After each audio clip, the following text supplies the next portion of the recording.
Hello, everyone. Hello, hello. Hey. So, yeah, thanks for joining. That will be a pretty special workshop today. So maybe we can start with that. So I'm Gauthier. I'm the COO and co-founder of nonfungible.com. I'm Maxime, the head of content at nonfungible.com. So yeah, basically we are a data platform. So what we do is that we don't create, we don't sell NFTs, we analyze markets. And maybe you know about that, but there is some kind of market manipulation in the NFT market. So this workshop will be about the different kind of market manipulation we have identified, because we have identified some of them, about the impact and about why do people wash trade. So maybe we can start with a definition of what is wash trading, Max? Yes. So wash trading basically is a market manipulation that have a goal to inflate volumes on the different marketplace, on different markets. So the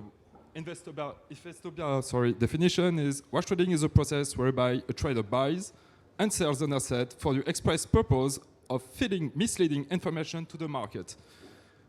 In some situations, wash trades are executed by traders and the brokers who are colluding with each other, and other times wash trades are executed by investors acted as both of buyers and the sellers of the security.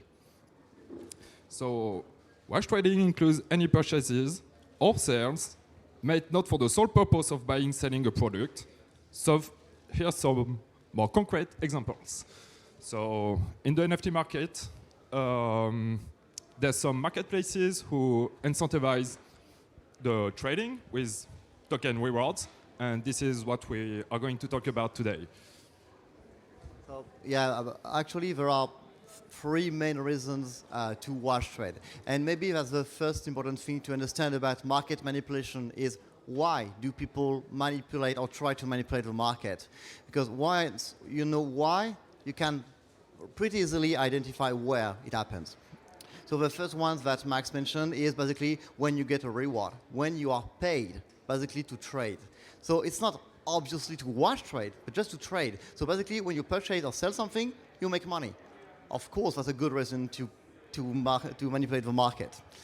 The second one is for projects to basically artificially pump its global activity. You just want to get listed as the #1 project on nonfungible.com. It's pretty easy. You just have to get 20 billion a day of fake volume. And honestly, it's something we've seen at the really beginning of the NFT industry, where some projects just basically considered as the data platform were just there to showcase their project. So yeah, we've seen these kind of things. And the last one, and it's not only related to NFTs, is basically to artificially pump the value of an asset. So basically you own, I don't know, a parcel of land or something, and you just purchase other parcels and you trade them with yourself. So in this kind of situation, you can manipulate the market because you show a completely fake value of assets. That's basically the three main reasons we've identified about why people manipulate the market. In terms of impact of wash trading, so I won't tell you the name, maybe you already know which marketplace it is, but we have identified a marketplace where basically they have a total volume of about 21 billion USD, which is pretty crazy. It's not OpenSea. The actual volume that we have identified as legit is of about 500 million. So that's pretty impressive. So it's basically, there is absolutely no limit on wash trading. So Max, maybe you can tell a little bit about the results we've identified in the previous report about wash trading? Yes, because we made a full report about these different patterns, so you can just download it on nonfungible.com for free. If you want to identify, we have made like 8 patterns that is reproducible, and since it's blockchain, you can verify it by yourself. So in this report, regarding only this marketplace, it was like 62% of the volume that we estimated as legit. So that means that almost 40% of the whole USD volume on these marketplaces was either wash traded, so one of the 8 patterns we identified, either suspicious wallet. So we are not sure because we couldn't reproduce the pattern, but we identified this wallet as suspicious. Yeah, maybe just something about that. It's very important to mention that in wash trading and market manipulation, there is, a reasonable mistake. Some people may have, extremely suspicious activity, but they may not be wash trading. They just may be stupid and just do completely silly things for some reasons. So that's why we have, this range of suspicious activity, which is not obvious wash trading. And one of the main issues with this kind of behavior is that on the art marketplace, one of the promise for artists using these marketplaces is royalties. The promise that until the end of the time, until the end of the blockchain at least, artists will earn royalties. But if most of the volume is only wash traded, they will never earn anything about it. So that's why we also identified the sales volume, and at some point it's like 40%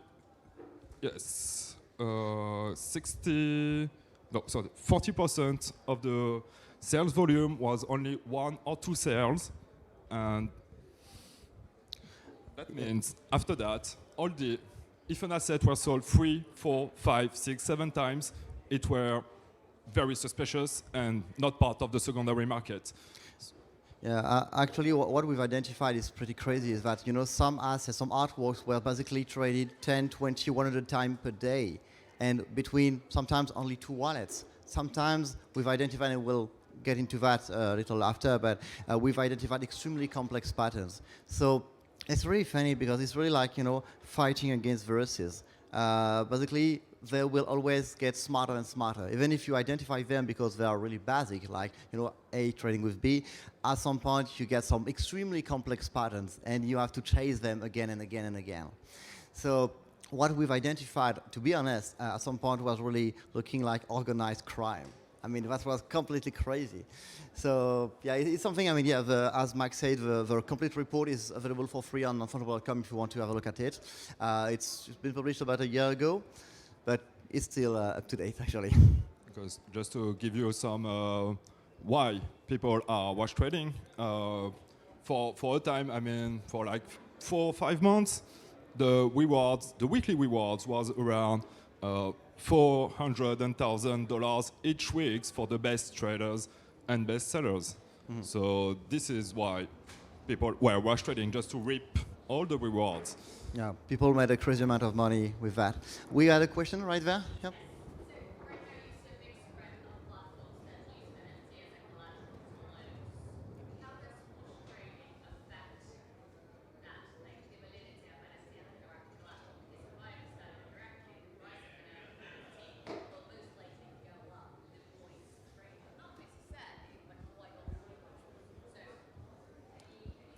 So actually, that's a very good question, and that's basically one of the main impacts of wash trading is that when you really use your assets as financial assets for a loan or something like that, you basically have to prove that the value of your assets is the real value. It's not because you've purchased something for 10 million that is worth in really 10 million. So that's why there are some platforms, and we are one of them actually, that assess the value of NFTs. So in my opinion, when you have to use this kind of platforms and you really want to get a loan or something based on the value of your assets, you need an independent valuation and not just something like a market valuation. Yep. Can you talk about how you go about kind of evaluation given the context that you've explained? Yeah. So yeah, one of our activities is, as I said, to evaluate NFTs. So in this kind of context, when we identify wash trading, we try as much as we can, and it's important to precise, to basically remove this activity. The thing is that, and let's be transparent, we are not perfect, and we are not identifying 100% of wash trading. So as I said, in most cases, there is a really clear reason to wash trade, and it's pretty obvious in most situations. But in the most complex case, it's only possible that we do include a little part of wash traded activity in our valuations. But yeah, we are extremely aware of that, and we we do as much as we can. But the thing is that we have identified about 20 different patterns of wash trading that we are looking for when we evaluate assets. Yeah, we are maybe missing some of them. So is it a manual process where there's an individual doing the evaluation, or do you have it automated? Yeah, I won't maybe take too long about valuations because it's not really the topic of the workshop, but actually that's a mix of both. Basically, we do have some automated process, and at some point we have a team that is looking at new patterns and these kind of things. But as long as we haven't truly identified all these patterns and we can just automate it, the processes to be sure that this kind of behavior is wash trading, we have some more conservative data than others because we just delete the whole marketplaces from our data. So it's easier this way because we don't know what is legit, what is not, and that's why some marketplaces are excluded from our data. Yeah, absolutely. Basically, when we identify as a data platform, we do have a responsibility. So we don't advertise for platforms which obviously wash trade. So that's why you may be surprised that some collections or some platforms are not listed on non-fungible.com. It's obviously because they wash trade. And so we're not going to have a complete workshop about this marketplace should not exist because of wash trade. We just don't list them. That's basically how we handle our responsibility as a data platform in the NFT space. The data that Max shared were about an art marketplace. I think we can mention that because basically the art marketplace stopped this activity. They basically stopped rewarding their for trades, so it was horrible. And the thing is that now Wearable is listed on non-fungible just because we have identified they definitely made a lot of effort on that. So now they are listed. We have another example. It is a collectible project that was pretty famous in 2018, 2019, but kind of disappeared today. So in this case, the goal was obviously just to pump their volume artificially, just to get listed everywhere as number one. And to be honest, that worked. We took a lot of time to understand that their volume was absolutely not legit volume. But some of our, let's say, competitors still get them listed for some reasons. For example, on this project, the average price of a non-wash-traded asset was about $1.80. The wash-traded assets were at $46 in average.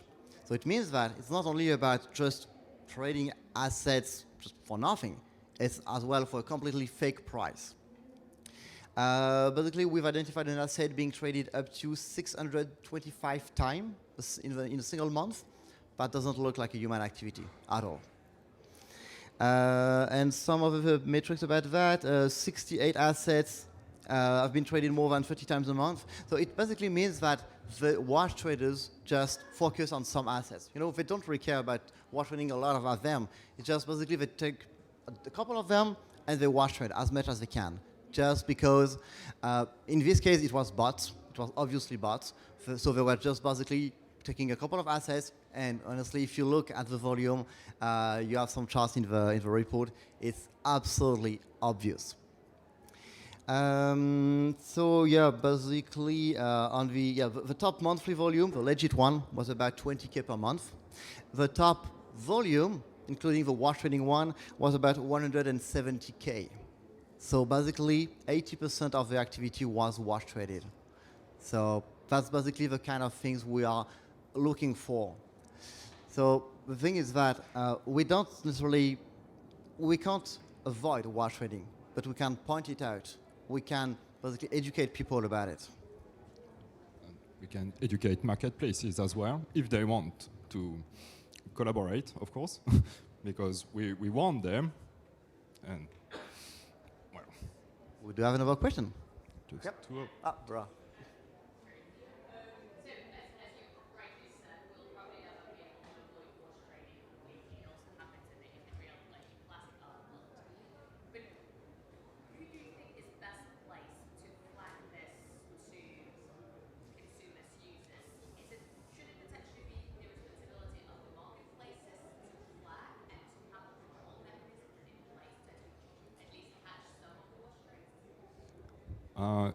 Yes.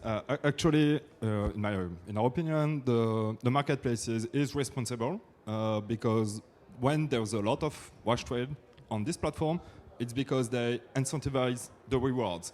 So if they think about it very carefully, maybe they can just reduce the harm, reduce the wash trading on their platform. But if they say if the token is $10 and it covers all the cost of the buy and the seller, so it's almost 100% which is refund for the buyer or the seller.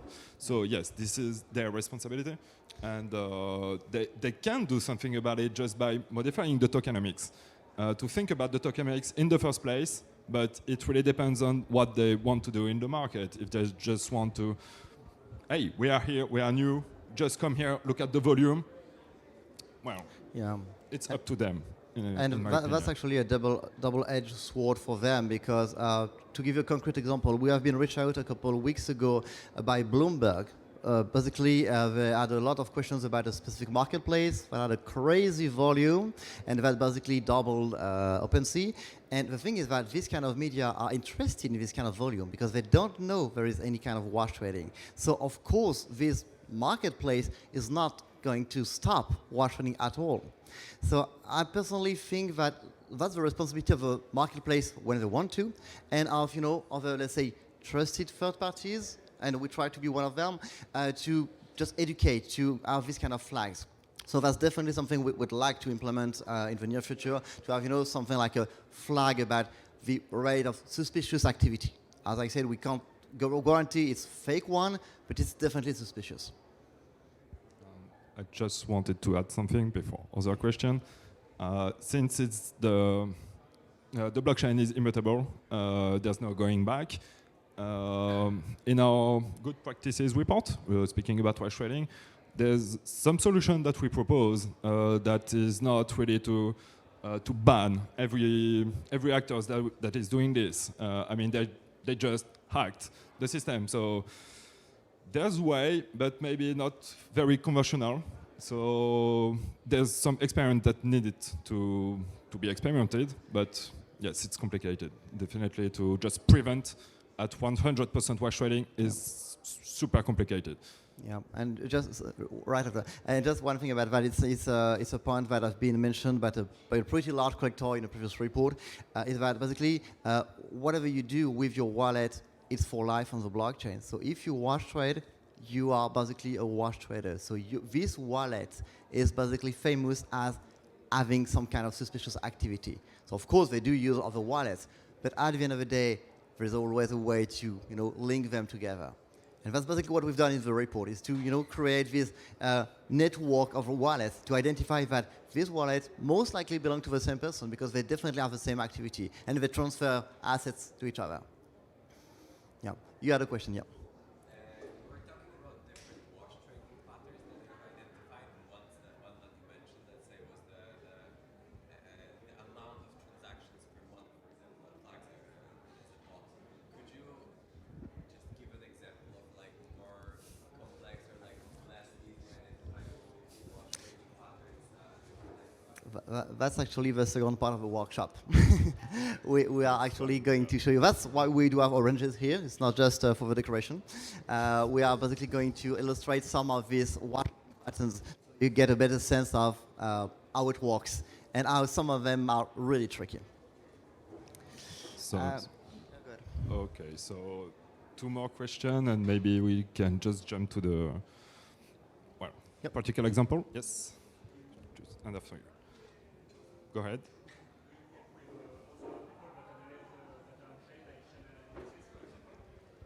Sorry?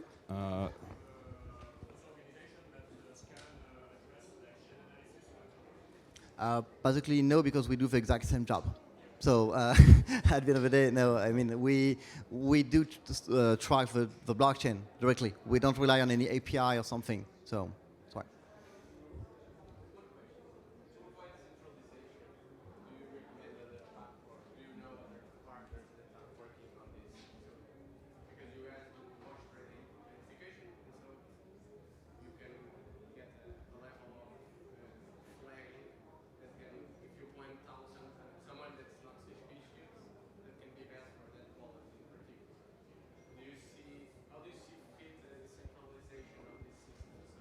Um, different players are able to do their own ratings and then get a solution that is more portable and less centralization. Yes, that's one of our conclusions in the report.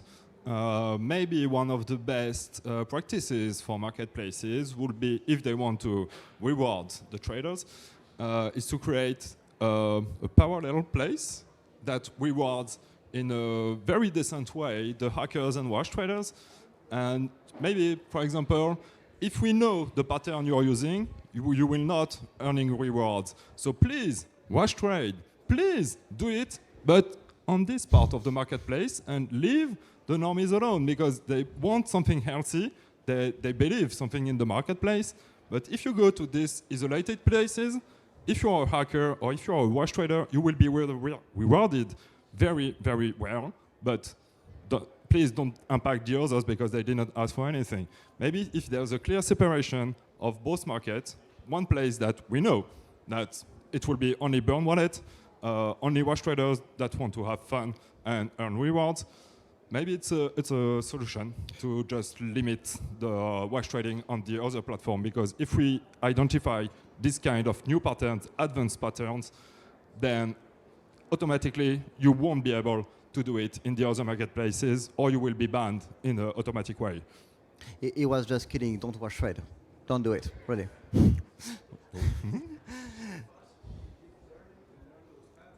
Sorry. With deep learning to learn the patterns of wash trading, and then monetizing these patterns for other wash traders to do it. So if it means a lot, then the profit becomes lower, and also the marketplace is forced to do so. Okay, that's a tricky question, maybe for the ones that haven't heard it. So is it possible to basically identify wash trading through machine learning or deep learning, and to basically be able to share these patterns with everyone, so everyone is able to wash trade, and so basically the marketplaces will have to stop wash trading? So no, we are not going to do that at all.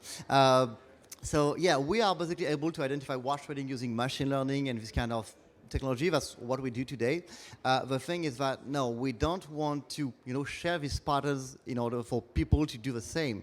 Just like if you identify, for example, in the report, you have some screenshot of the website where you can basically see that the same asset has basically been traded between A, then B, then A, then B, then A, then B. I mean, of course, it's not normal. It's no human activity. So when we identify and share these patterns, it's not for us to reproduce them. It's just to basically, educate people about that. Yep. I think, like with this particular platform that we're mentioning, it was part of the incentive structure right from the beginning to wash trade. Mm-hmm. So what's not clear to me is what's bad in wash trade. Like, why can't we all do it? If you identify, why don't you use it? What's bad in it? That the platform is incentivizing it, and I, as a wash trader, am paying by the rules. What's the problem? If you don't stop wash trading, basically, the NFT industry will collapse. If you encourage a wash trading, it will never be an healthy industry. It will remain a pretty tricky industry with a lot of market manipulation, and that's exactly what we don't want. And that's basically why non-fungible.com has been created. It's really just to give some transparency to the space. So if tomorrow you have some large banking group that want to invest, if you have some VCs that really want to invest money into NFTs, you have to be able to identify wash trading. So any kind of market manipulation is per definition bad for the entire space. It's not just for this marketplace. It's because it happens. So as long as it happens, it means that there's a risk that you don't see fake fake volume. For example, the volume of the sales that, for example, on our Rarible, when we just made our analysis, I think it's like 50% of the volume was only traded once. The asset was only traded once. Then 20% were only traded twice, and then after that, there is only the 3, 4, 5, etc. Represented like 15% of the market. That means the promise of the royalties is fake. And if you are a legit artist and you think that because of the fake volume, you are going to sell thing, you are going to trying to sell, making a lot, trying the best you can, but the whole market, the whole rewards will be only, only a small group of people who is manipulating the market will earn and reap the rewards for them. And at some point, if they own the majority of the rewards, and for example, if they are making a DAO after that, they will own the majority of the voting power. So they will just, for example, encourage only their friends and not the newcomers. Or you will have to, for example, it's just an idea, to pay a fee to enter the small group of people, and maybe they will buy you something. So this is not healthy. I mean, we are supposed to be all equal in this ecosystem. So if we say, you're an artist, you've got your chance, so go on this marketplace and just try. I think artists are trying to just sell things in the same way that everyone else. Yeah, and just to be clear, we're not saying that this was a bad idea from the start. I mean, at the end of the day, incentivizing, trading just to create more liquidity, to encourage people to, just trade. I mean, at the end of the day, that was a good idea. But the thing is that it has been used in an extremely bad way. So now we have learned from this first experiment that it doesn't work. We know that if you incentivize, if you reward people for trading, you see wash trading. So, yeah. So, maybe we can give some concrete example of these patterns. I think we can. Yep. Okay, let's start with a really basic one. So we'll start from really, really extremely basic one to more advanced one. Can you show the first one, maybe? Here's an NFT. Believe me, it's an NFT. You just minted this NFT, right? Yes, it just minted. I'm the artist. See, this is art. So let's say, the value is like €1, for example, and I'm going to sell it to you for 2 ETH. Are you okay with that? Of course. I want Oh, nice. You're so nice, man. So I'm extremely happy to purchase this asset for 2 ETH. And I think you'd like to get it for 2 ETH as well. So basically, what we see is that basically two wallets are just trading again and again and again. And again, for 2 ETH again. And again. But these are wallets. So at the end of the day, I mean, I may have different wallets. So I can definitely trade every day like that. And that's basically what we've seen. Between humans or bots. We don't know. We'll never know if it's human or bot. But the thing is that we have seen this kind of activity. And this is really level 1. It's really wash trading 101. This is the most basic patterns ever.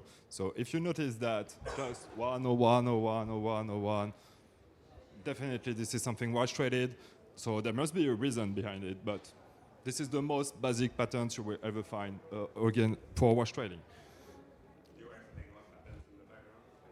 Sorry? Why they're doing it in that case? Why they're doing that? It really depends.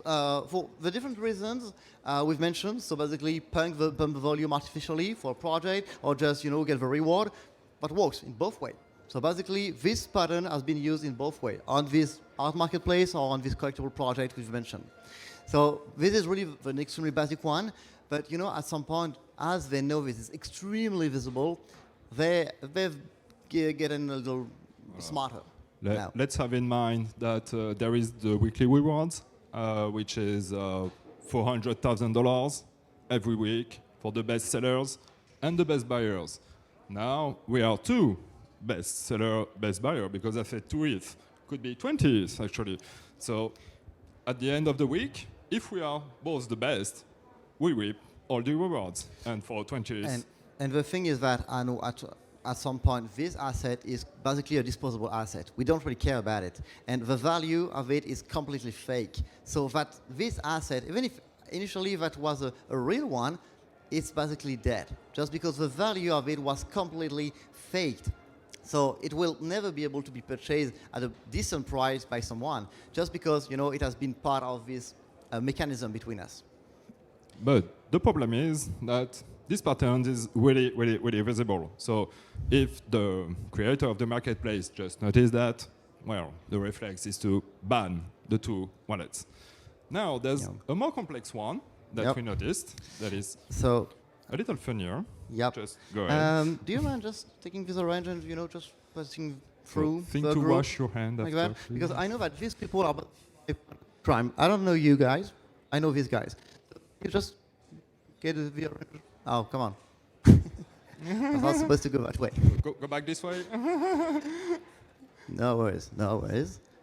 Keep trading. here I am. Trading things. Oh, thank you so much. Still at 2 ETH? Cool, awesome.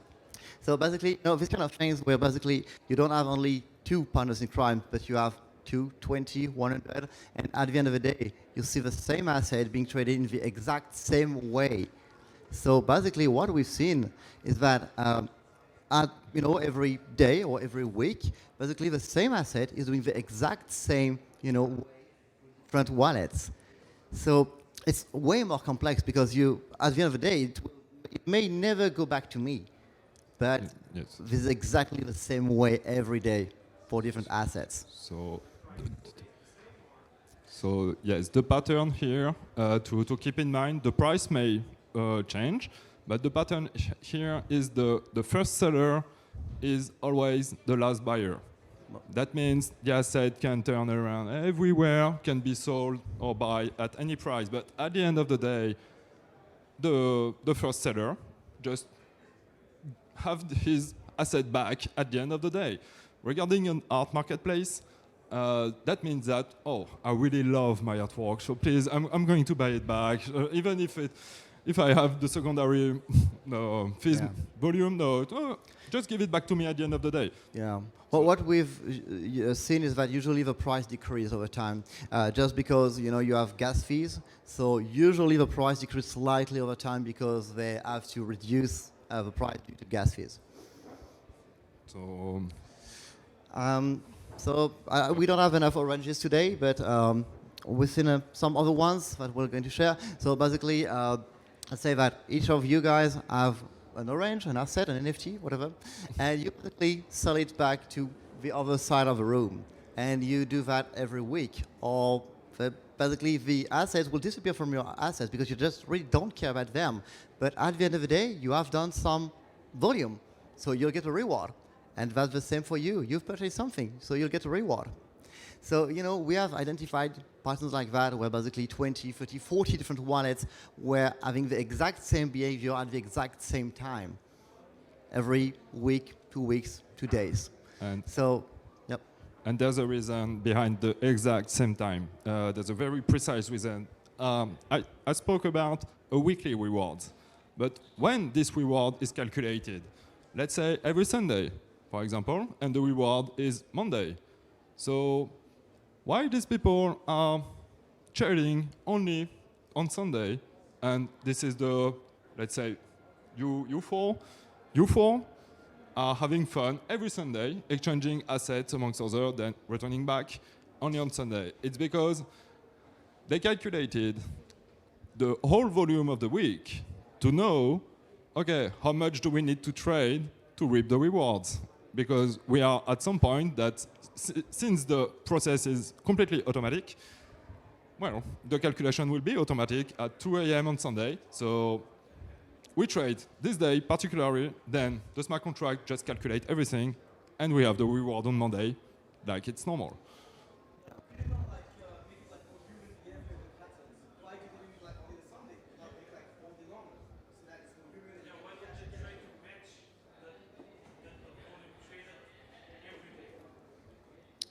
At the end of the day, they don't care because what is taken into account is a weekly volume. So if basically they have programmed their boat or they just, don't have time to do that during the rest of the week, they just do that right before they get the reward. So they know exactly that the day before the reward, they have 4 hours or something or just get their boat live and they get the right volume. If the reward is calculated daily, then they will have every day to calculate the volume, then to overreach this volume.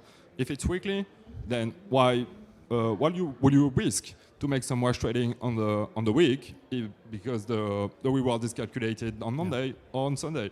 So you have to act every Sunday, even if all the week before you didn't do anything. Yeah. So yes, for like 2 months, we noticed that the same group of wallets were acting only on Sunday, just to reap the rewards, and then maybe they were spotted after that because once it was done, they changed the pattern again.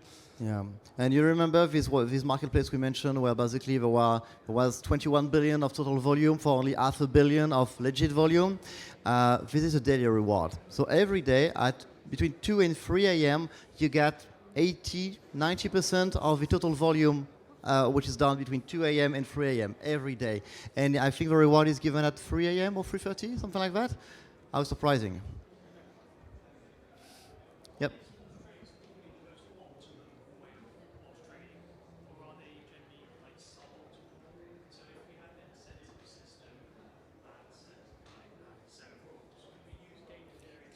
Yeah, maybe. Oh, sorry. Could we use game theory to figure out exactly what wash trading they could possibly do? Or are all these wash tradings generally suboptimal? Does that make sense? Sorry, I don't get your question. Very sorry. So when you're actually looking at all this wash trading, Yeah. is it actually the optimal wash trading that they could possibly do based on this the incentives that the platform does, or is it actually suboptimal? So could we reverse engineer exactly what wash trading could come onto a platform by looking at the incentive methods that the platform was producing? Okay. Does that make sense? For me, yes, it makes sense because, like we say in the first place, it's going to be very basic. Just testing the system, 101, to reap the rewards, just to test. After that, they will have to think about something more clever because they will be spotted, of course. But the optimum part is pretty easy in the start for the early. But after that, when they have to think about something different, it won't be the same, only one wallet that will earn the rewards. It will be multiple wallets. So you will have the feeling that it's not super optimal. But at the end of the day, if the top 10 sellers or the top 10 buyers are the exact same guy, then it's totally optimal for him. So he will have to think about like a 3D, 4D chess, but yes, it will be the same human behind the 10 same wallets. And there is not necessarily a notion of optimal or perfect wash trading because it depends on your goal at the end of the day. If you want to remain discreet, I mean, yeah, there is maybe a threshold. It really depends on the marketplace, on the mechanism, on your goal. If your your goal is just to get your product being listed number one everywhere, of course, your goal is just to get 10 billion a day, Yes, at the end of the day, the most important thing to keep in mind is what is the goal of the wash trading? Why people wash trade? It could be to keep the reward, of course, if there's the reward.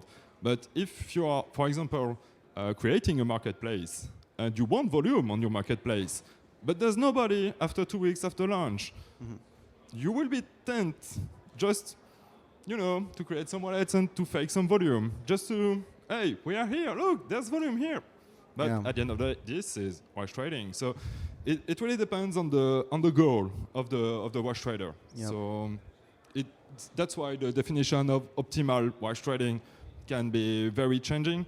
So it really depends. Yeah, I think we are running out of time, or maybe we'll take a couple of questions, additional questions. But maybe just to basically conclude about that, there is no technical way to identify 100% of the wash trading on NFT market or globally. They will always get smarter and smarter. But what we can do, and this is the responsibility of any data platform, is to educate people, to help them, to give you, all the tools required to identify wash trading. And the other point is that if you really want to fight wash trading, you want to understand why the wash trade. Yeah, it's super hot here.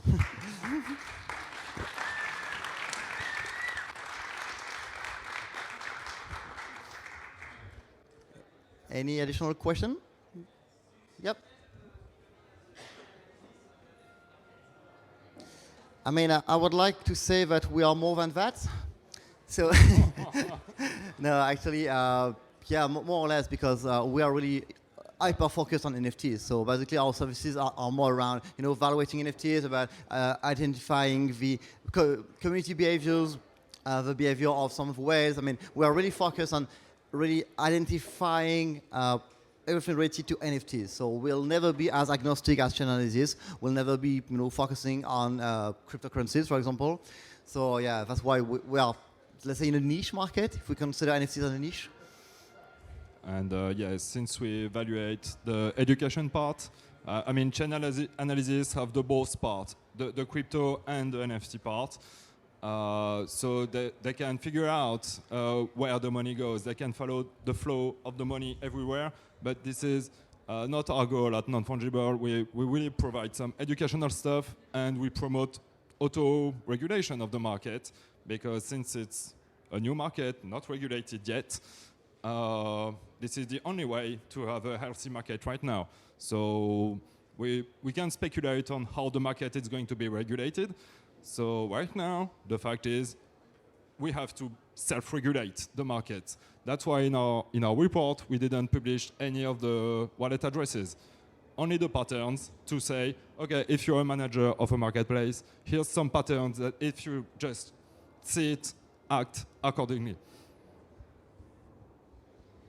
And I think that's it for us.